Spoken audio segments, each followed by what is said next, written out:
মিজান, হিসাব হবে এটা বিশ্বাস করা। তোমার আমলগুলো ওজন করা হবে, মিজান আছে, পাল্লা আছে, এই পাল্লা বিশ্বাস করা। আর ওই পাল্লা আবার রূপক করতে না, অনেকে আবার ব্যাখ্যা করে রূপক, না না না না, নাউজুবিল্লাহ। পাল্লা পাল্লা পাল্লাই কেমন হবে আল্লাহ ভালো জানেন। কত বড় দাউদ নবীরে আল্লাহ দেখাইছে। দাউদ নবী বলেছিলেন আরিনিয়াল মিজান, আল্লাহ পাল্লাটা দেখান। দেখিয়েছিলেন, বেহুশ হয়ে গেছে। হুশ ফিরে আসার পর আল্লাহ বললেন কি ব্যাপার, বেহুশ হয়ে গেলেন কেন? বুখারীর হাসিয়াতে আছে, দেখবেন নিচে ওই ওয়ানাদাউল মাওয়াজিন আল কিসত লিয়াউমিল কিয়ামা, এটার হাসিয়াতে দেখবেন সুন্দর করে। তো দাউদ নবী বললেন আল্লাহ যা দেখলাম, দেখে বেহুশ হয়ে গেছে। কি দেখলেন? তো দেখলাম পাল্লা পুরো দুনিয়া ঢেকে গেছে। তো বেহুশ হয়েছেন কেন? এত বড় পাল্লা কি কেউ ভরতে পারবে আমল দিয়ে? নবীরাও তো পারবে না, উম্মত পরের কথা। নবীরাও এত আমল করে নাই যে পুরা দুনিয়া পরিমাণ পাল্লা ভরবে। আল্লাহ বললেন টেনশনের কিছু নাই, ইখলাস ওয়ালা একটা খেজুর যদি কেউ সদকা করে এটাই ওই পাল্লা ওজন হয়। এই জায়গায় কোনো রূপবর্তনের তো মাথায় নেয় না, পাল্লা পাল্লাই, সত্যি পাল্লা আল্লাহ কেন মিজান, এটা বিশ্বাস করা। এটা কি করা বলেন? বিশ্বাস। এরপর কি ওয়াল কদরি কুল্লিহি খাইরিহি ওয়া শাররিহি মিনাল্লাহি তাআলা, ভালো মন্দ সব আল্লাহর পক্ষ থেকে, এটা বিশ্বাস করার নাম হলো ঈমান। আল্লাহ বলছেন সফল কারা?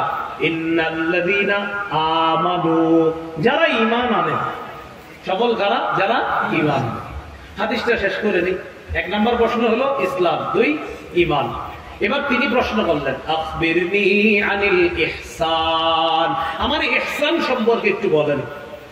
নবী বললেন আনতা আবুদাল্লাহ কাআন্নাকা তারাহ, তুমি আল্লাহর ইবাদত এমন ভাবে করবা যেন তুমি আল্লাহকে দেখতে পাও। ফাইল্লাম তাকুন তারাহু ফাইন্নাহু ইয়ারাক, যদিও তুমি আল্লাহকে দেখতে না পাও নিশ্চিত আল্লাহ তোমাকে দেখতে পায়। সুবহানাল্লাহ।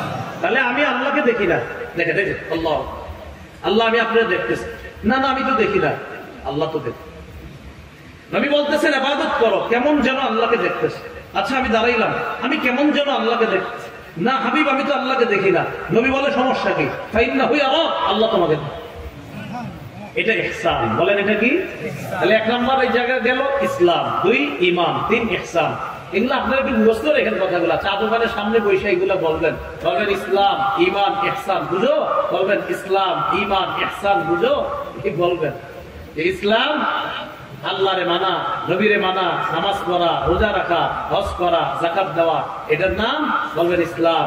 ঈমান বলবেন ঈমানে মুফাসসাল বর্ণায় ছোটবেলা বক্তব্যে যে আল্লাহকে বিশ্বাস, আমানতু বিল্লাহি ওয়া মালাইকাতিহি ওয়া কুতুবিহি ওয়া রুসুলিহি ওয়াল ইয়াউমিল আখিরি ওয়াল কদরি খাইরিহি ওয়া শাররিহি মিনাল্লাহি তাআলা ওয়াল বা'সি বা'দাল মাউত। মাদ্রাসার বক্তব্যের বাচ্চা দাঁড় করায় দেন, মাশাআল্লাহ সবাই মুখস্থ শোনায় দিবেন।